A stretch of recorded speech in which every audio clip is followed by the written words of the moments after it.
psicóloga clínica, investigadora, formadora y autora internacionalmente reconocida por su contribución y desarrollo a la difusión de ACT, terapia de aceptación y compromiso, y su aplicación al tratamiento de trauma en trastornos de estrés postraumático y otros problemas complejos. Ella cuenta con más de 3 décadas de experiencia clínica, ha combinado una sólida base científica con una sensibilidad humana excepcional y se ha convertido en una de las principales voces contemporáneas de la psicología contextual. Actualmente dirige Bay Area Trauma Recovery Clinical Service, una clínica privada en la Bahía de San Francisco dedicada a la atención de personas que han sufrido trauma y pérdida, así como la formación de terapeutas con enfoques basados en evidencia. Mm, Además, es Assistant Clinical Professor en la Universidad de California en Berkeley y ha trabajado durante 9 años como directora adjunta del Centro de Innovación en el BA National Center of PTSD de Veteran Affairs, Palo Alto. Y bueno, tiene muchísima experiencia la doctora Walser. Su carrera editorial refleja una dedicación constante al entrenamiento clínico y a la divulgación científica. Como saben, es autora y coautora de muchas obras de ACT, guías y todo lo que tenemos por acá que ya hemos revisado, hemos leído y somos súper fan, donde propone una visión profundamente experiencial de trabajo clínico centrado en la presencia, la compasión y la conexión humana como motores de cambio conductual. Entonces, pues muchísimas gracias por estar aquí, doctora Walser. La escuchamos, el micrófono es suyo.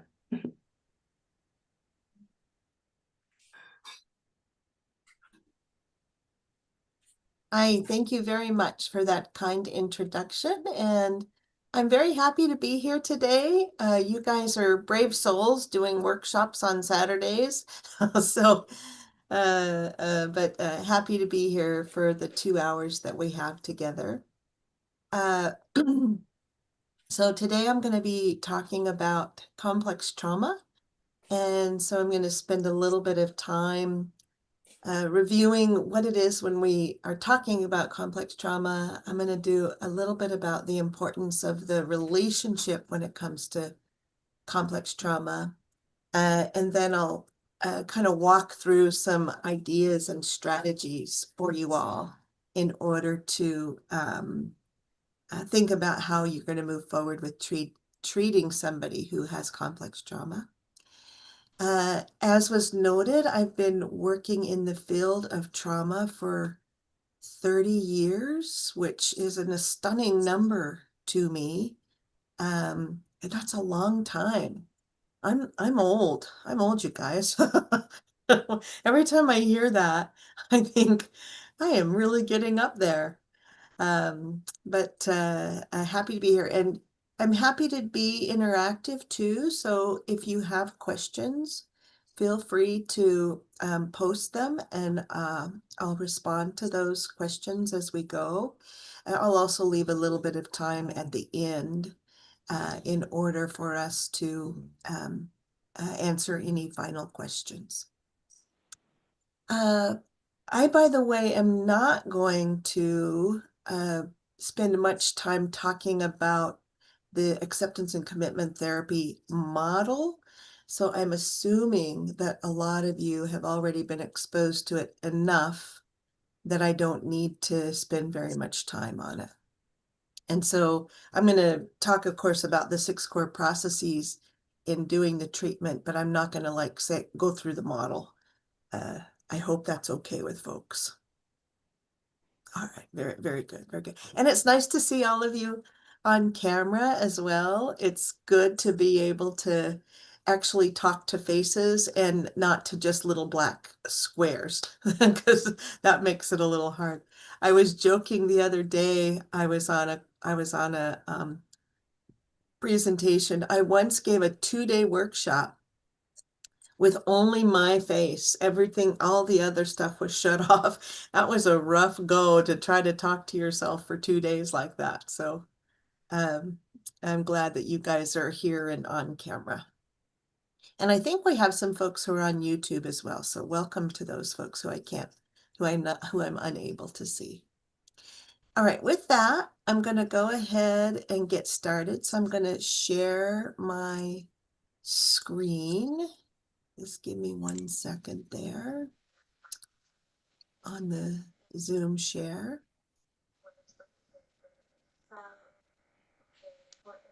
All right, can folks see that? Okay, very good. And I put a QR code there for my website, and if you guys want to join my newsletter, feel free. I often write about trauma and other things related to trauma, so feel free to join me there. And I'm going to start by giving you this quote. They may forget what you said, but they will never forget how you made them feel. And part of why I bring that up is because the therapeutic relationship, in particular with complex trauma, is going to be really important. And how you show up with that client is going to be important. And we're going to explore that a little bit more deeply today. But we're going to start by just talking about everyday PTSD. So, you know, trauma, the word trauma is thrown around a lot today to mean a lot of different things, and it's quite overused. Like I've had clients who say things to me like, my mom took away my cell phone and it traumatized me, right? So you have folks who are using trauma in lots of different ways. It's not unusual. There are a lot of ways in which we get used to using words and then end up using them in ways that aren't very helpful. So I'm going to be pretty specific about how I'm thinking about trauma and how it's defined. So can you guys see my screen okay? Okay, I'm just getting messages here that made it seem like they couldn't see it, so I just was double checking. So if you're thinking about an actual diagnosis of PTSD, then you have to have exposure to actual threatened death, serious injury, or sexual violation. And so that means that you've directly experienced the event, you've witnessed the event, or you've learned about it, and it occurred to a close family member, or you've had experience firsthand repeated exposure to aversive details of events. So that could include a therapist. You have to be re-experiencing it after the particular event occurs. And so that means that you're having intrusive thoughts about it. You're feeling like it's happening to you again.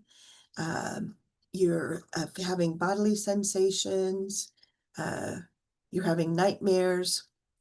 You're avoiding people, places, and things or situations that remind you of the event. You may have negative mood and cognitions, and then you're inside of an arousal state. So that's generally PTSD, and I've certainly worked with that for plenty of years and had lots of experience with that. But we're here to talk about complex trauma. And so what I want to do is expand on the definition here.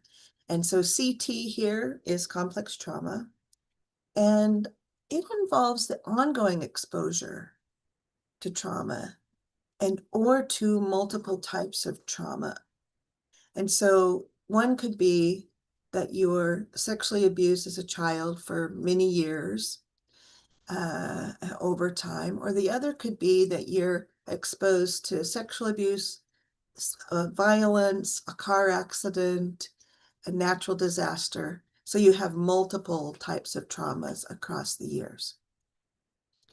And by the way, we tend to think of this as happening in childhood, but you can get complex trauma as an adult as well. And sometimes we see this with like soldiers who've been deployed multiple times to wars, and they've encountered many different types of trauma during their war experience. But childhood is typically where it's happening.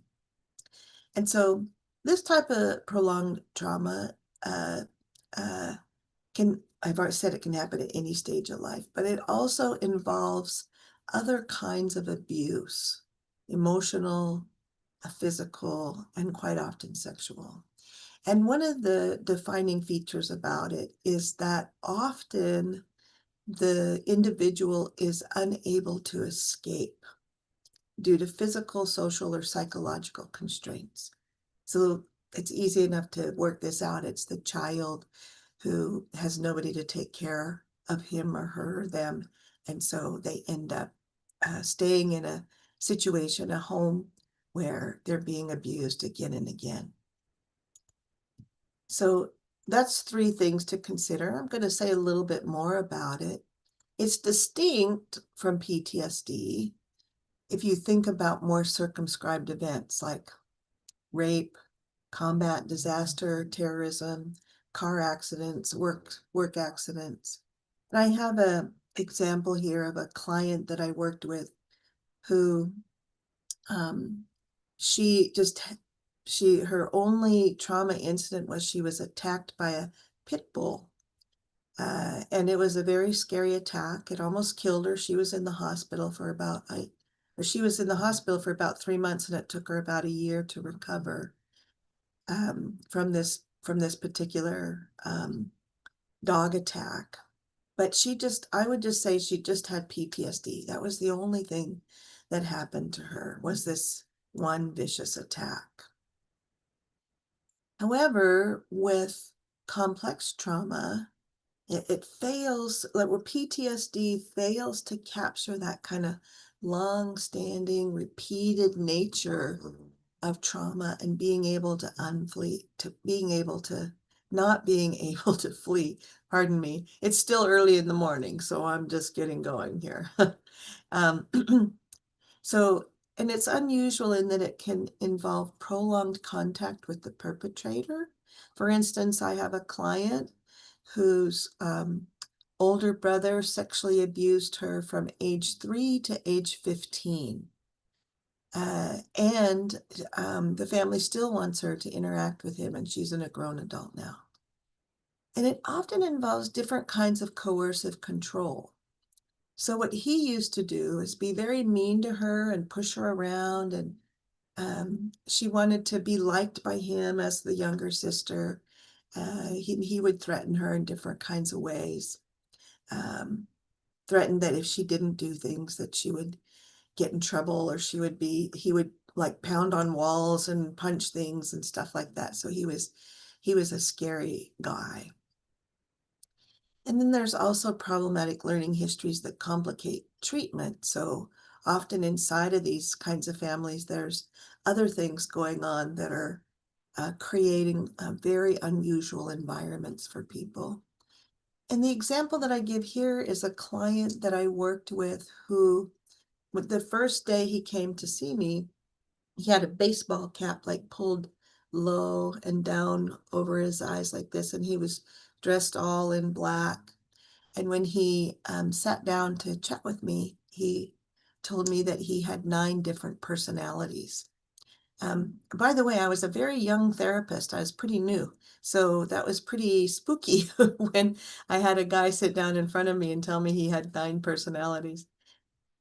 These personalities were quite interesting, by the way. They were largely female personalities from movies. So, for instance, one was Clarice Starling from Silence of the Lambs, Sigourney Weaver as Ripley in Alien and Aliens. I don't know if you guys remember her, but Shannon Doherty from the TV series 90210. It was kind of funny because in the clinic that I worked in, he would leave me messages saying that things like Shannon Doherty called, please give her a call back. And so that was pretty funny in some ways. But when I think about his environment, his growing up environment, there was a lot of struggles there. His father probably had some kind of mental illness that was undiagnosed, but used to do things like dress up in women's nighties and then like fire up a chainsaw and cut things up in the house and scare people by firing up chainsaws dressed as a woman in a nightie. He was quite physically abusive and demanded a lot. And so that sort of complicated the learning history of this guy, which just gives you an idea of the kinds of things that you might be working with and addressing. And so what you see when you have this long-term physical, sexual trauma or other types of traumas, and you have these challenging learning histories, it's not unusual to have folks who have emotional difficulties that feel big, like rage, depression, mood lability, or panic. They can have cognitive difficulties.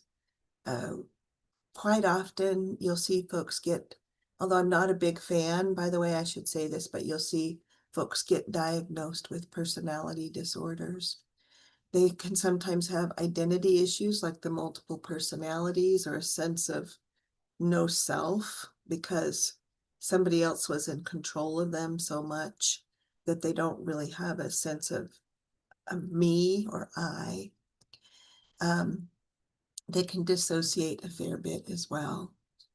They have behavioral difficulties, aggression, impulsivity, acting out sexually, substance misuse, and self-destructive behavior.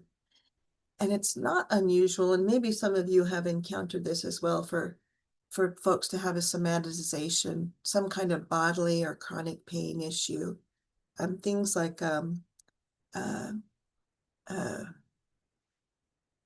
irritable bowel syndrome, or chronic pain that they can't find any physical cause of it. So that's highly correlated with complex trauma. And then interpersonal difficulties that are conflictual, dependent, or chaotic. And so hopefully as you're seeing what I'm laying out here, you're recognizing how important that the therapeutic relationship is going to be. We're going to get there in a minute. There's a few other things to think about when you're looking at complex trauma. They generally have higher levels of distress, especially with protracted abuse. So this whole list here are things that are relatively higher in complex trauma than you might see in PTSD or other disorders, ranging from insomnia to poor self-care to suicidality, self-mutilation. Some of these others I've already listed, but just want to mention them as things that relate to more distress.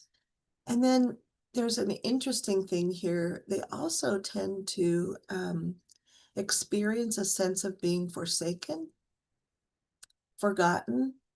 They don't have trust in humans and sort of keep a very weary eye of how much you can rely on another human being. One other thing that's interesting here, although you can see this with straightforward PTSD as well, is a foreshortened future. Folks thinking that they're going to die young. So they're forgotten and they're going to die young.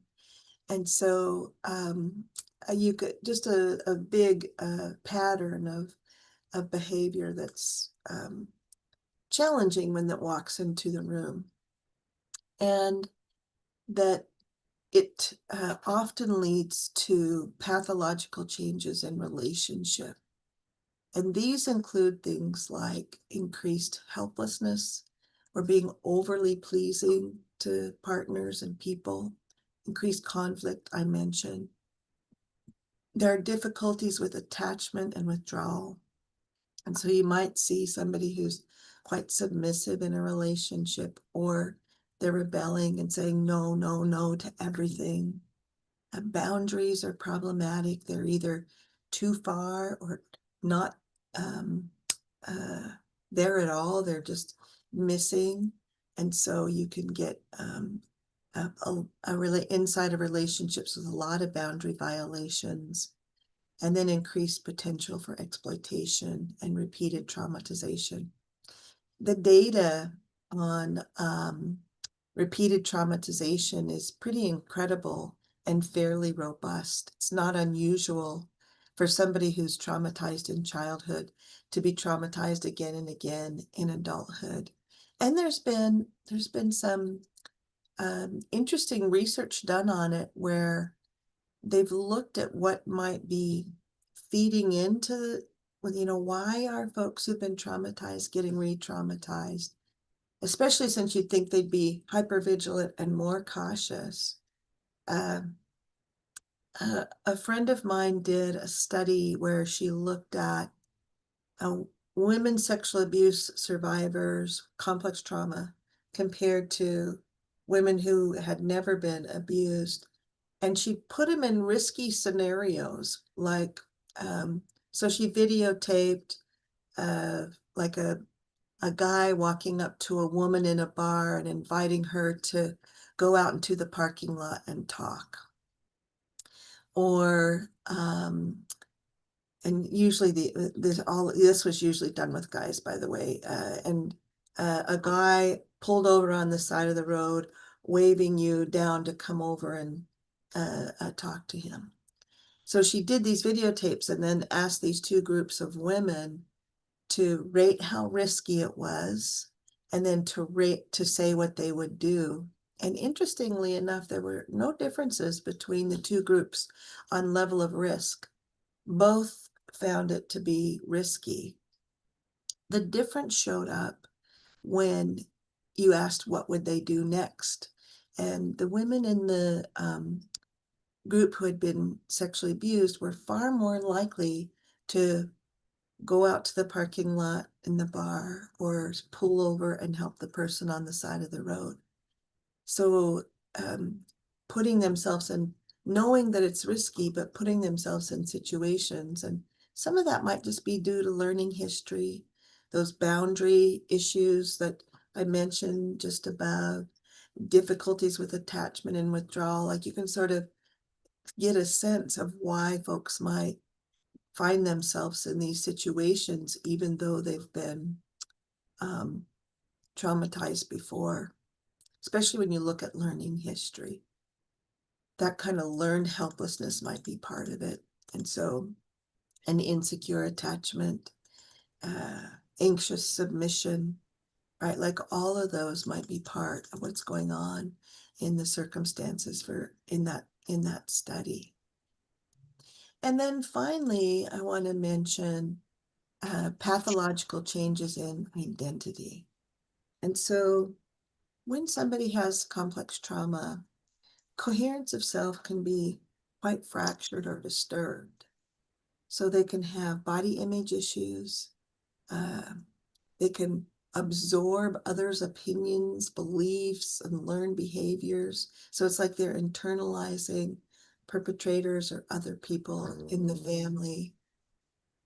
Values and ideals may be vague, or those that are more about safety, and they can't say much beyond that, and that their sense of self as contaminated, disgusting, evil can be quite high.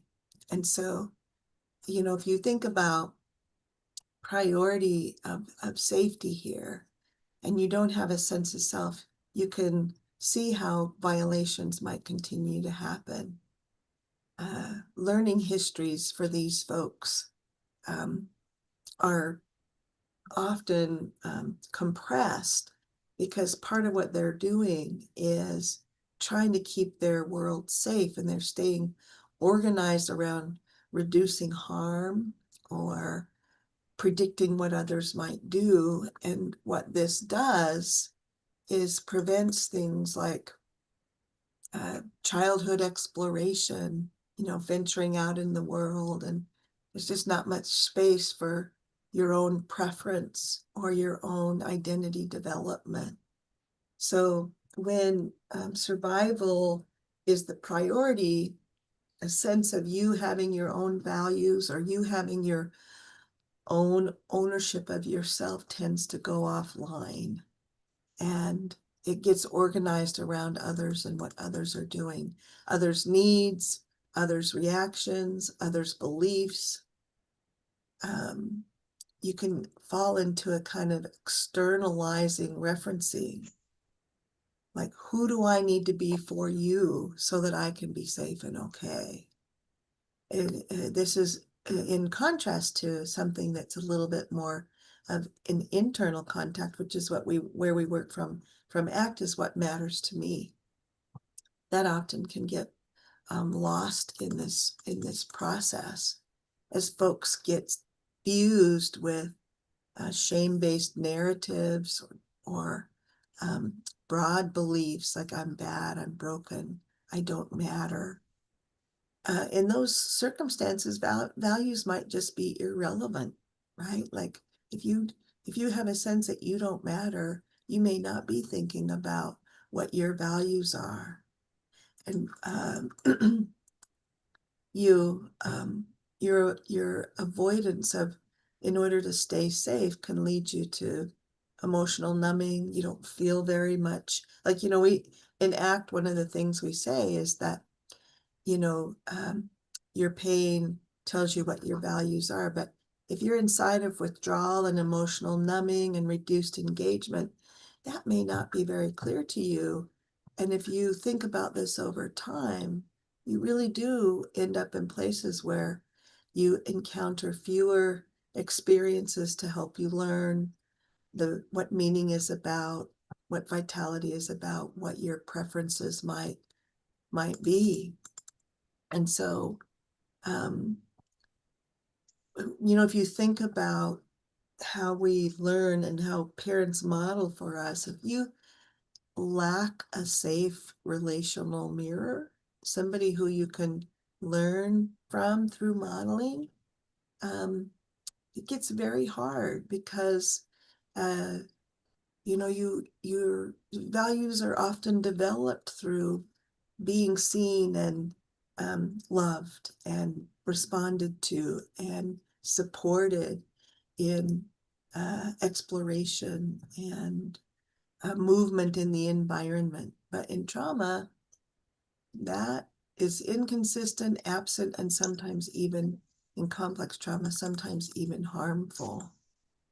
And so this is where self as context is going to become so important in the work that you're doing and helping people get organized around a sense of self that can be built again out of these places that have been so damaged by the trauma. So let's get into then the treatment of complex trauma. So now you sort of got the big picture of what's happening for folks. And of course, I do want to remind you that it's idiographic. And so, every single complex trauma survivor is going to have a different learning history, different presentations. These are general ideas about some of the things that we've learned and see, but it may not mean that that's the way it is for everyone. Let me just check the comments. Jose is saying, I was reading that it may be because they have few tools other than evaluating people's intentions. That's interesting. You're talking about why they get re-victimized there. I think that might be the case. My value is in what I offer to you, not in what you can bring to me or what we can have together. And so I think that could partially explain why the re-victimization is happening. All right, so let's look at the treatment. And I want to start by looking at ACT as a guide to enhancing relationship in the service of behavioral change. So you can see how relational processes for these folks are fairly distorted or dysfunctional. And so the therapeutic relationship could be one of the healthiest relationships some of these folks have. And so that means that we've got to do some extra work in this area. Of course, we're going to be doing it through psychological flexibility, And so acceptance, diffusion, present moment, self as context, values, and committed action are all going to be part of the work that we're doing. But I'm going to pull the 6 core processes into the 3 stages of trauma treatment that are were created by Judith Herman.